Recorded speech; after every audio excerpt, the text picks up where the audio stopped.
Salam, salam kasih damai dan sejahtera. Tuhan memberkati, menyertai dan melindungi. Salpe, mari kita buka kegiatan perkuliahan kita pada hari ini dengan berdoa. Dalam nama Bapa dan Putra dan Roh Kudus. Amin. Allah Tritunggal Maha Kudus, kami bersyukur karena hari yang baru ini kami telah memasuki bulan Maria. Dan pada hari ini kami juga merayakan Hari Pendidikan Nasional. Semoga kami menjadi mahasiswa dan guru agama yang mampu mendidik putra-putri bangsa ini dengan baik dan benar sesuai dengan kehendak-Mu. Berilah kami iman yang hidup, harapan yang kuat, dan cinta yang ikhlas. Semoga segala perkataan dan perbuatan kami menyenangkan hati-Mu. Bimbinglah keluarga kami dan semua orang yang kami jumpai. Semoga kami menunjukkan kebaikan seperti Engkau baik hati bagi semua orang. Kami akan berusaha menerima suka dan duka dengan hati yang tabah. Santa Maria, Bunda Yesus, jagailah kami anak-Mu. Kemuliaan kepada Bapa dan Putra dan Roh Kudus, seperti pada permulaan, sekarang, selalu, dan sepanjang segala abad. Amin. Dalam nama Bapa dan Putra dan Roh Kudus. Amin. Baik, kita tidak terasa udah mau meet ya.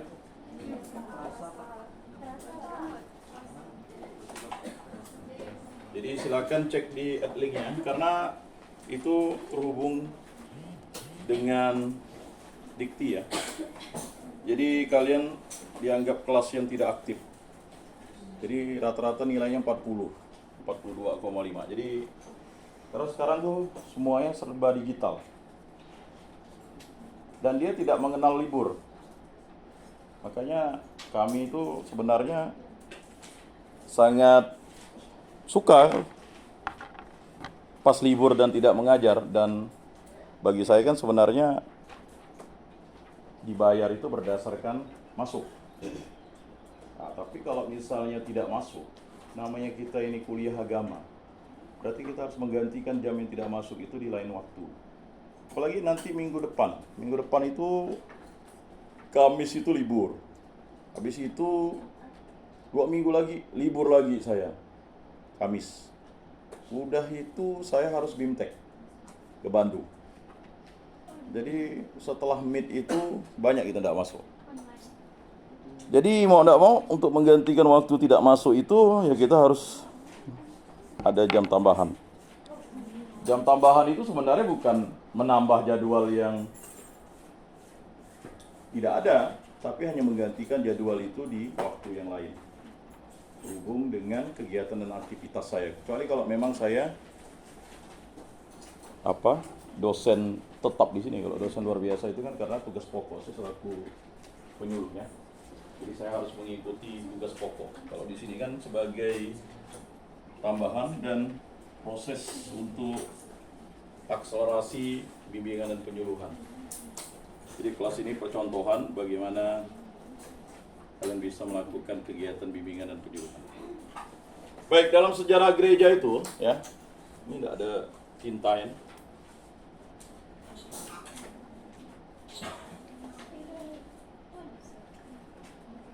Di Indonesia ya. Semoga kalian sudah menemukan bagaimana membuat judul. Cara membuat judul itu mudah sekali. Yang kalian hanya jadikan sasarannya itu yang mana subjek, yang mana predikat, yang mana objek, yang mana keterangan. Subjek itu adalah sesuatu yang akan menjadi ya masalah yang kita akan teliti. Kemarin siapa yang ikut wisuda? Mana? Betul. Kan gini, namamu Cornelia ya? Cornelia siapa? Cornelia Octavia. Karena kamu ada WA saya atau apa gitu. Ya. Tapi saya sih tidak ada masalah, tinggal kamu buat resume, kumpulkan hari ini, selesai. Bagi saya. Tapi bagi Adlink, itu tidak selesai. Bagi sistem. Karena sistem itu harus saya checklist. Ya. Kalau enggak, dia ngejar. Ya kan? Makanya kalau sistemnya langsung saya hadirkan.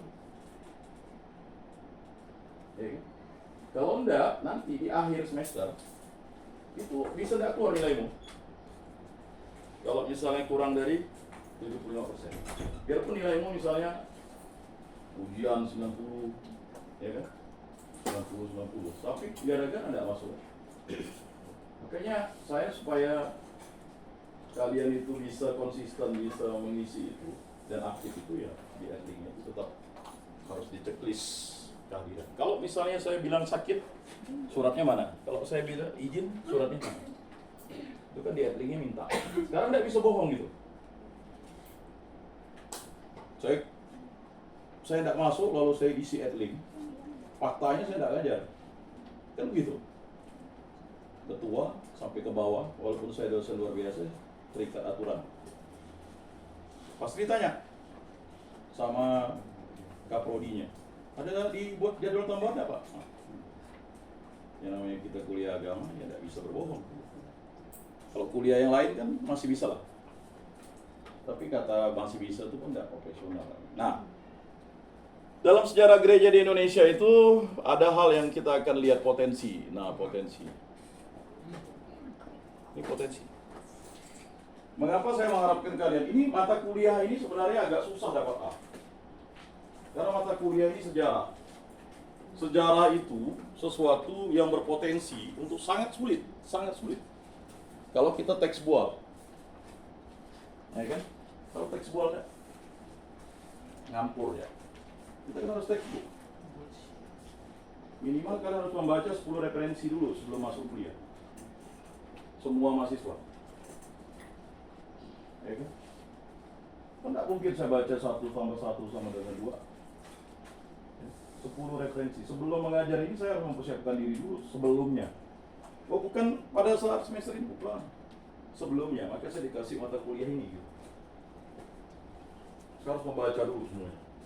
Walaupun nanti ada kekeliruan sedikit, ya nanti saya klarifikasi ketika pasti. Jadi kalau namanya tekstual itu, kita bisa sangsut namanya bahasa sini. Tahu sangsut nggak? Kalau orang, nah? Sangsut itu tahu nggak sangsut? Galau, risau, kacau, sangsut namanya. Ya, kan? Kalau nggak tahu bahasa Pontianak sangsut tuh susah. Atau selembe, kalau selembe beda dengan sangsut. Selembe itu santai ya, misalnya tak masuk pun tak nak beritahu, itu. Kalau saya ini kan prokem ya, bukan lagi prokem ya, udah ngerti. Kalau orang sini bilang karang itu bukan karang, nanti karang ya, nanti bukan sekarang.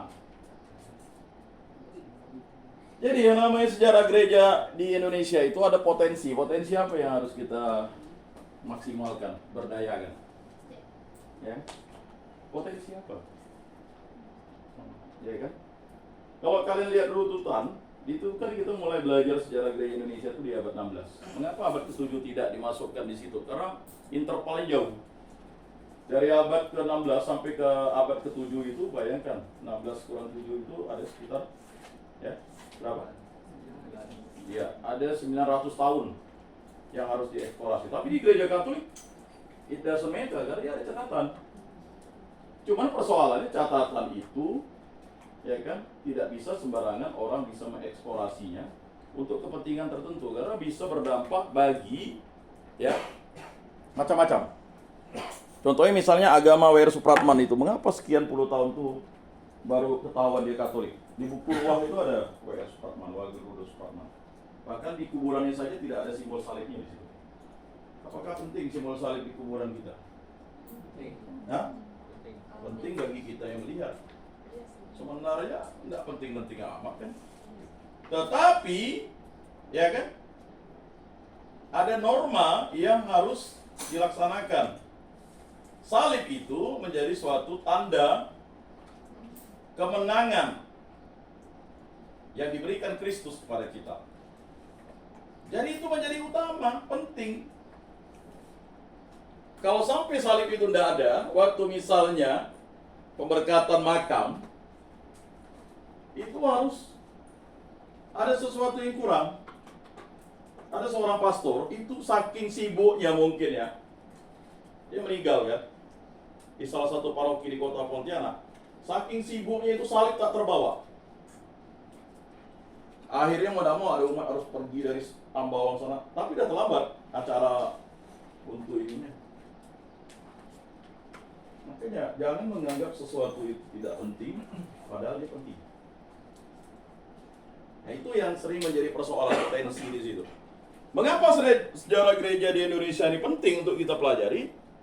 Karena itu menyangkut yang tadi disampaikan tadi. Ada SM-nya. Ya, ada sumber manusianya di situ.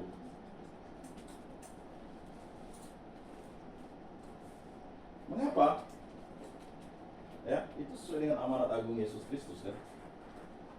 Kalau kita baca itu bahkan lebih militannya itu, wartakanlah Injil kepada segala makhluk. Segala makhluk. Segala makhluk. Maka Santo Fransiskus Assisi itu semuanya.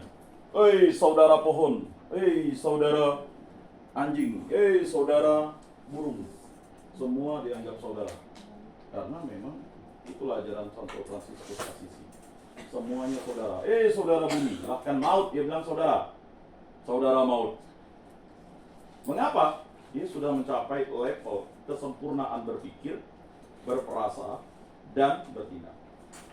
Kalau kita kan hanya levelnya berpikir. Kalau untuk berperasaan itu nanti dulu lah. Kenapa kita hanya sampai level berpikir? Melamun, ya mimpi, ya gitu. Ya kan?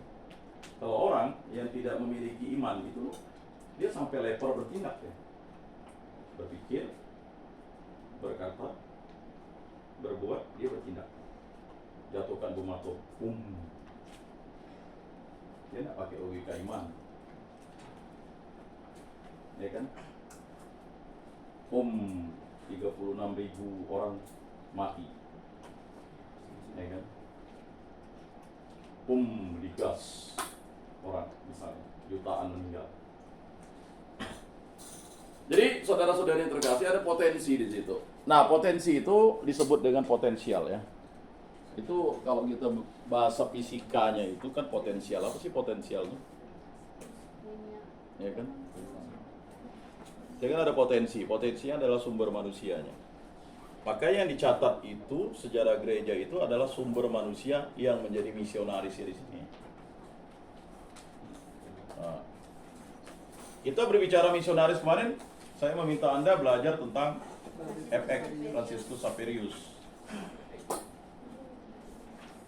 Karena dia pada abad ke-15 itu sudah mendatangi Pulau Nusantara itu. Walaupun nanti dia meninggalnya di salah satu pulau di Cina. Ya kan? Jadi Franciscus Saperius ini melaksanakan yang namanya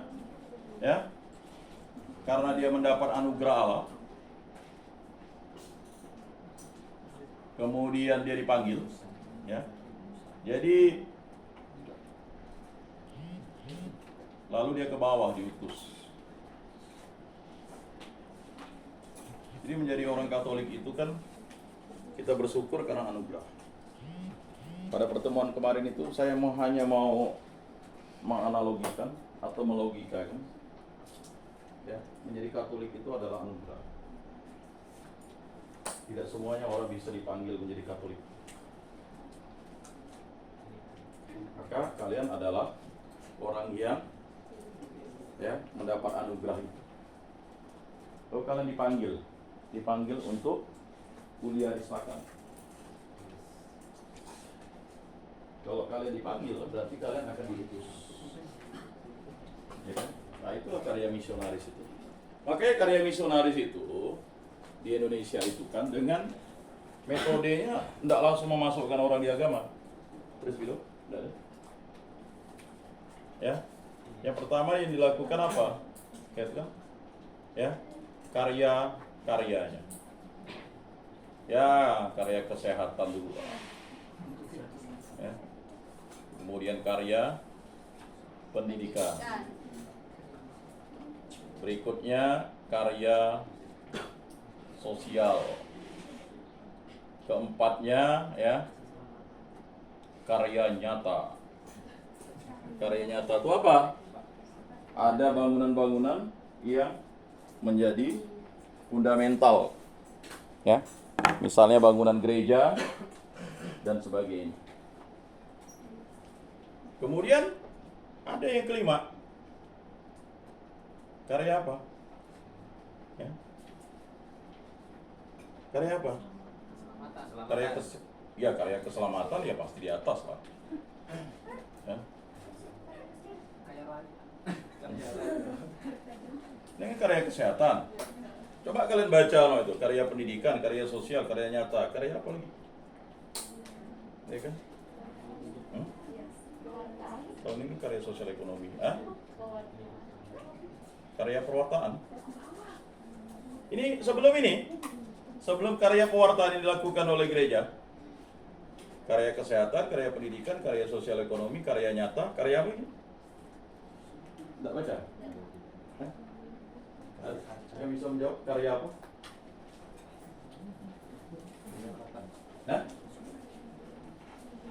Karya yang pasti menjadi tonggak sejarah itu. Masa tidak tahu? Karya karitatif. Apa itu? Karya cinta kasih. Mengapa orang mau tergabung dalam gereja Katolik itu? Karena ada 5 karya ini. Ya kan? 5 karya ini yang di Nusantara ini menjadi sesuatu. Karya kesehatan kita bisa lihat ya. Semua misionaris itu di seluruh dunia itu dimulai dengan karya kesehatan. Karena kesehatan itu sesuatu yang sangat fundamental, pokok. Ya.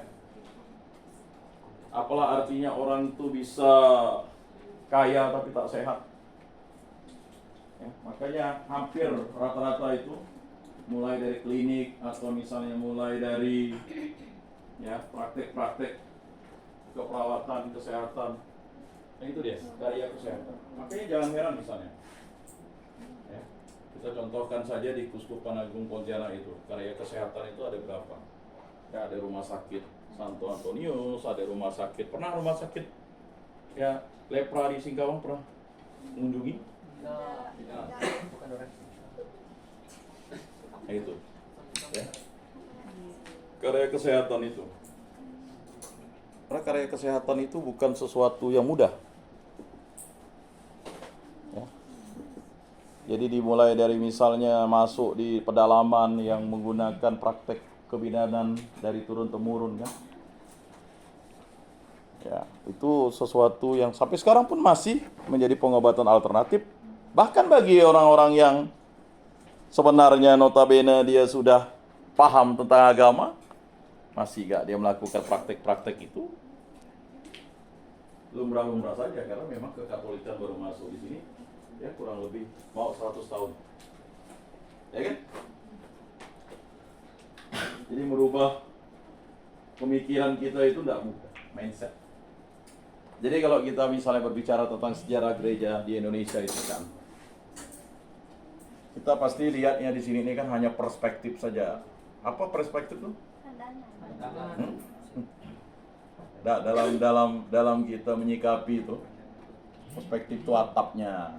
Ini. Ya. Bukan. Nanti di sini ini ada teori. Nah, inilah dia. Ya. Kemudian nanti di bawahnya itu ada paradigma. Jadi paradigma inilah dia tongkat-tongkat ini bawah dalamnya. Ya. Ini harus dihafal ya. Jadi jangan sampai kita sebagai seorang akademisi itu tak tahu apa itu perspektif. Menurut perspektif saya Pak, ya kan, kuliah sejarah gereja Indonesia itu adalah kuliah yang bagi saya tidak penting bagi saya karena itu bukanlah kuliah yang efektif, efisien dan ekonomis. Karena banyak tugas, banyak hal yang harus dikerjakan. Ya memang. Iya. Kalau tidak mau kuliah sejarah gereja di Indonesia jangan ngambil mata kuliah ini. Ya. Kan potensinya itu agak susah mendapat A. Bagaimana cara meningkatkan orang itu standar mutu? Ya. Kalau misalnya mahasiswanya itu baca buku pun malas, IPK-nya 3,9, buku yang dibaca belum sampai 1000. Enggak 1000, Pak. Oh, bukan sedangkan ya memang begitulah kita harus membaca buku. You want? Ya kan kamu mau nilai tinggi tapi baca buku tak ada pengetahuannya mana? Ya. Baca kitab suci belum matam, belum selesai. Baca iman Katolik itu tak ada selesai. Apalagi dokumen Konsili Vatikan kedua. Nah, membaca itu barulah satu faktor untuk merubah paradigma. Ya, belum perspektif, baru satu faktor. Ya kan? Karena paradigma itu berkembang terus. Ini tipis, tapi ini menjadi tonggak sejarah, pedoman Arab untuk kita karya berpastoral, katekis. Kalau tidak punya buku ini, dokumen Konsili Vatikan kedua, jangan sebut diri kalian sebagai katekis. Ini buku yang harus kalian miliki, bagaimanapun caranya, nabung. HP 2.400.000, 1.400.000 bisa. Buku ini kalau kalian beli di Gramedia paling 150. Dia naik terus ya paling itu, tapi untuk seumur hidup. Dokumen Konsili Vatikan kedua, bahkan dokumen ini juga ada di PDF kan. Tapi kalau kalian tak pernah baca barang ini, sampai kalian jadi guru pun nanti tidak mengerti arah ya dari suara Yesus Kristus kepada kita. Firman yang menjadi daging, sabda sudah menjadi daging.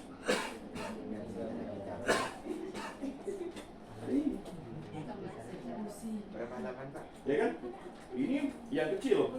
Kalau yang ini bukan masalah berapa halaman, tetapi di sini terdiri atas berapa, ya kan? Dokumen, ya. Ada 16 dokumen, ya. Tetapi ingat, dia terdiri atas berapa konstitusi, berapa ajaran, dan berapa. Tapi 16 dokumen dihasilkan Konsili Vatikan kedua. Jadi jangan sampai kita menggunakan rumusan perintah Yesus itu, ya. Memang ada perintah-perintah lama, tetapi inilah perintah yang disempurnakan itu terus-menerus. Tahun berapa Konsili Vatikan kedua itu? Hah? Sudah sekitar 50 tahun lebih. Tapi apakah ini sudah sampai kita bisa mendarah daging? Belum. Dan ini masih relevan, up to date. Paulus ke-6 itu sudah menyatakan bahwa media pewartaan itu adalah media sosial. Dia tidak mau beritahu apa medianya.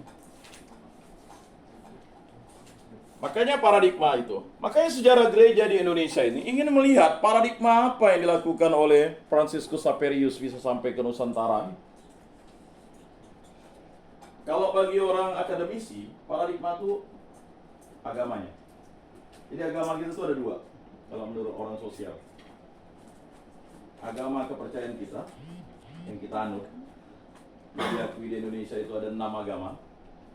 Kalau kalian pindah-pindah agama kan tidak ada masalah, tidak bertentangan dengan aspek hukum.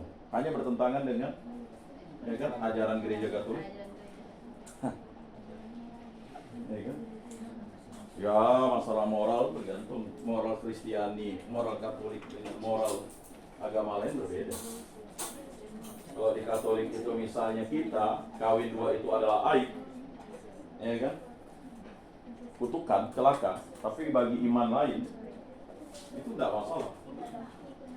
Nah, makanya tidak bisa. Makanya paradigma.